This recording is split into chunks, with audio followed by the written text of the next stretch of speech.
רוצים ללמוד טריק קל לביצוע של איך להגביר את הערך העצמי, אז ככה, הנה זה בא.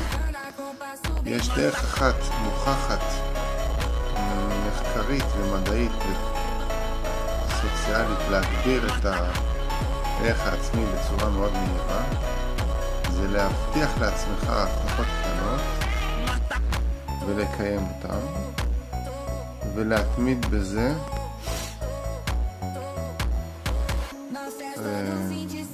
21 יום ומעלה. ובעצם בזה שאתה מראה לעצמך